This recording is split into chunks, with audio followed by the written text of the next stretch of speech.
समाज परिवर्तन के माहौल को अभी आप रोक नहीं पाएंगे, और अगर रोकने की कोशिश की तो समाज आपको निगल जाएगा पूरा के पूरा, फिर चाहे पानी पीकर कोसते रहना।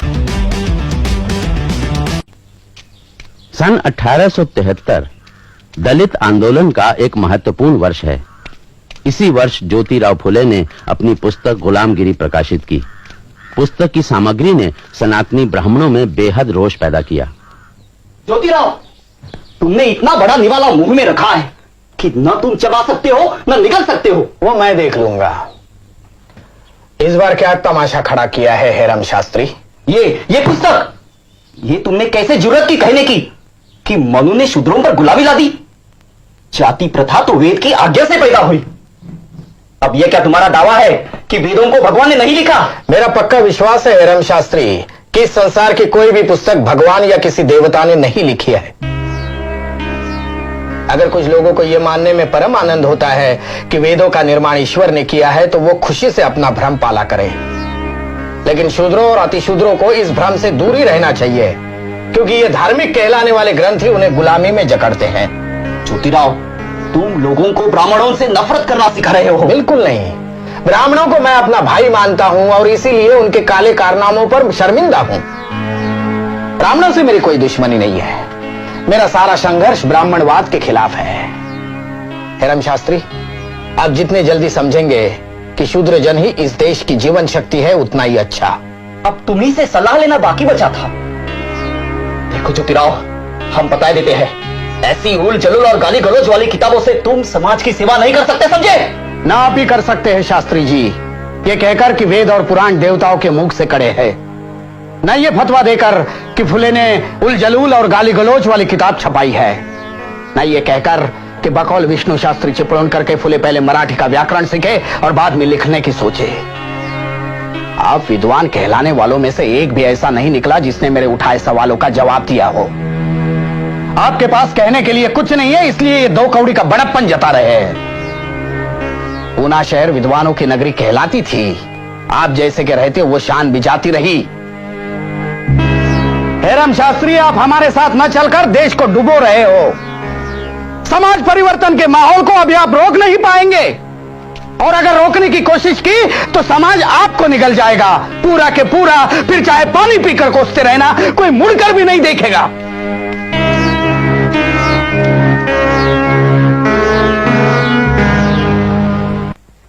गुलामगिरी पुस्तक की सफलता से उत्साहित होकर ज्योतिबा फुले ने सन 1873 में सत्यशोधक समाज की नींव डाली। मित्रों, आप सब लोग जानते ही है कि राजा राममोहन राय के ब्राह्मण समाज और अपने यहाँ के प्रार्थना समाज, इन दोनों संस्थाओं को बहुत विद्वान लोगों ने जन्म दिया है।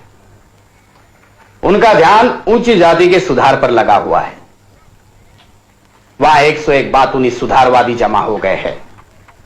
वर्ण व्यवस्था का असली रूप समझने में, उसे खत्म करने में उनकी कोई दिलचस्पी नहीं है। हालांकि कुछ ऐसे भी लोग हैं जो उन्हें आसमान पर चढ़ा हुआ मानते हैं। तू मेरी तारीफ कर, मैं तेरी वाला मामला दिखाई पड़ता है जैसे कि परस्पर प्रशंसा क्लब हो। तात्या साहब, जरा मुद्दा स्पष्ट करें। हाँ, जरूर जरूर। आप श्रीयुत महादेव गोविंद रानड़े को जानते होंगे, एक प्रसिद्ध सुधारवादी है। मेरी उनसे एक बार बातचीत हुई। राव साहब, मैं आपके दूसरे विवाह के सिलसिले में अभिनंदन करने आने वाला था, लेकिन मन नहीं हुआ। अब महाराष्ट्र के सुधारवादियों के नेता है। अगर उद्दंडता माने तो क्षमा करे, लेकिन मेरी समझ में यह बात नहीं आई कि जब आपकी उम्र का पुरुष 11 साल के कन्या के साथ विवाह करता है तो सुधार का काम आगे कैसे बढ़ता है? लोग आपका सम्मान करते हैं, आपको मानते हैं, इसलिए किसी ने कुछ कहने का साहस नहीं किया। मैं ठहरा कुनबी किसान, मैं किसी से नहीं डरता, इसलिए कह रहा हूं।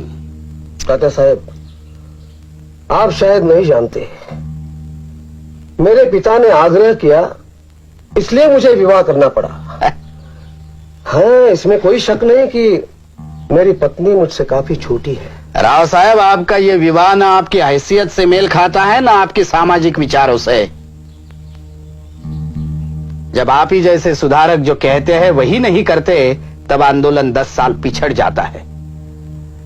मेरे विचारों में ये उचित नहीं है। मैंने ये आपको 2 साल पहले की घटना सुनाई। इससे मिलती जुलती घटना अभी हाल ही की है। एक श्रीयुत विष्णु शास्त्री पंडित को छोड़ दे तो इन ऊंची जात वाले सुधारवादियों में एक भी ऐसा नहीं है जिसकी कहनी और करनी एक समान हो। यही राव साहेब रानड़े की बहन जब विधवा हुई तब जानते हैं उन्होंने क्या किया? तात्या साहब, मैं आपके तर्क समझता हूं, मगर सच्चाई तो यह है कि हर आदमी इस विवाह के विरुद्ध है। आप तो जानते ही हैं कि पूना शहर में लोग मुझे धर्मद्रोही कहते हैं। अपनी बहन का केश वपन मैंने होने नहीं दिया। इस पर ब्राह्मण मंडली भी मुझ पर खार खाए बैठी है। इस हालत में अगर मैं उसका पुनर्विवाह करा दूं तो समझ लीजिए कि ब्राह्मण मंडली छत्ते से छूटी मधुमक्खियों की तरह मुझे डसना शुरू कर देगी। और इससे आप खौफ खा गए और अपनी बहन की जिंदगी बर्बाद करने को तैयार है। राव साहब, आप उसे मजबूर कर रहे हैं कि वो जीवन का सर्वोत्तम समय घर की अंधेरी कोठरी में स्तोत्र भजन का अनंत पारायण करते हुए गवा दे। बेहद अकेलेपन से जूझते जूझते एक दिन खत्म हो जाए। राव साहब, अगर आप यही करने पर आमादा है तो मैं कहूंगा आपसे बड़ा पाखंडी कोई नहीं है। आपकी सिर्फ जीभ चलती है, पांव नहीं। आप लोग राव साहब और राव बहादुर की उपाधियां पाने के लोभी हैं। समाज के नेता कहलाकर हार पहनने की लालसा रखते हैं आप। झूठ मूठ के नए सुधरे हुए आधुनिक विचार के कहलाना चाहते हैं आप। राव साहब, क्या आपकी आत्मा को ब्राह्मणी कट्टरता और कर्मकांड चाटकर साफ कर चुके हैं?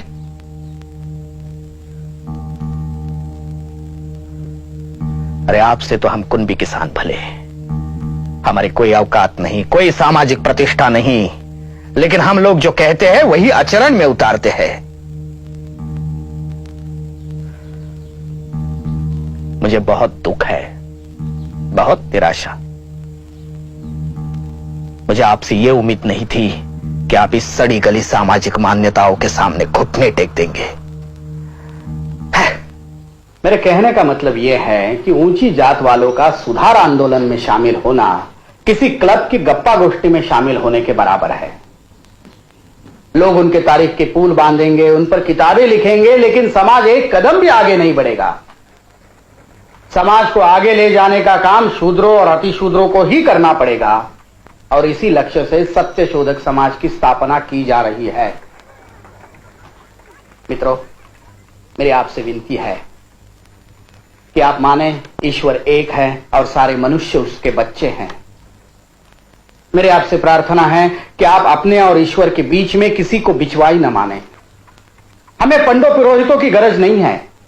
वो जन्म, विवाह, मरण आदि के नाम पर हमें ठगते हैं, उन्हें हमेशा के लिए हटा दीजिए।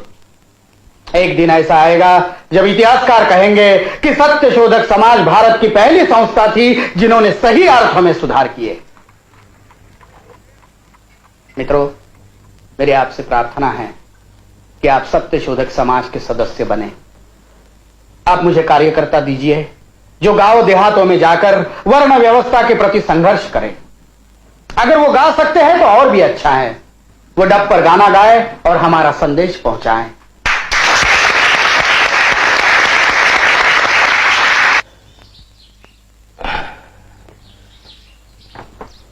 हाँ, अच्छा हुआ डॉक्टर भूले जो आप फौरन चले आए। मुझे पता चला है कि विष्णु शास्त्री चिपलूनकर बहुत बीमार है। मैं चाहता हूं कि आप उनकी जांच करें। तात्या साहब, विष्णुपंत सनातनियों के नेता है। आप पर कीचड़ उछाला करते हैं। अपने आप को मराठी भाषा के शिवाजी महाराज कहते हैं। आपकी बदनामी का मौका ढूंढते रहते हैं। उन्हें देखने मैं जाऊं? पूना में बहुत से ब्राह्मण डॉक्टर हैं, आप मुझे इसमें क्यों घसीटते हैं? पूना में डॉक्टर जरूर है डॉक्टर घोले, लेकिन आपकी बराबरी का एक भी नहीं है। दूसरी बात यह भी है कि विष्णु शास्त्री नेक आदमी है। उनकी देशभक्ति की सराहना करनी होगी। वे जीप चलाने वाले सुधारवादियों में से नहीं हैं। उनके विचार और आचार में फर्क नहीं रहा है। ऐसे सनातनियों का विरोध तो करना ही होगा, लेकिन उनसे नफरत नहीं करनी चाहिए। जाति तौर पर गुस्सा भी नहीं होना चाहिए। अब जाकर उन्हें देख आइए। ठीक है। आइए डॉक्टर साहब, आइए। विष्णु शास्त्री के पेट में आग मची हुई है। वैद्य ने दवा दी है, मगर कोई असर नहीं हुआ। दर्द में तड़प रहे हैं, चीख चीख पड़ते हैं। आइए।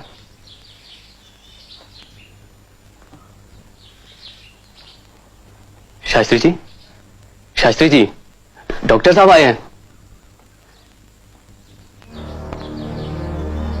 यही कुंभी डॉक्टर मिला पूरे पूना शहर में? अरे मरना तो मुझे है ही, कम से कम शूद्र की छुई दवा खाकर तो न मरने दो।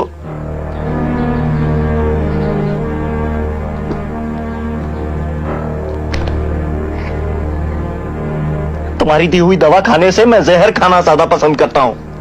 तुम लोग ब्राह्मणों और आर्य धर्म से नफरत करते हो ना? अरे तुमसे तो पादरी भला, तुम्हारी खोपड़ियों में ईसाईपन घुस गया है। जाओ जाओ डॉक्टर निकलो, मैं तुम्हारी सूरत नहीं देखना चाहता।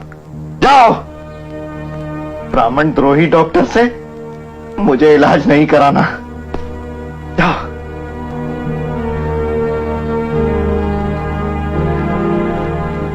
माफ कीजिए डॉक्टर घुले, मुझे पहले ही समझना चाहिए था कि विष्णु शास्त्री आपका अपमान कर सकते हैं। खैर, अब तो वो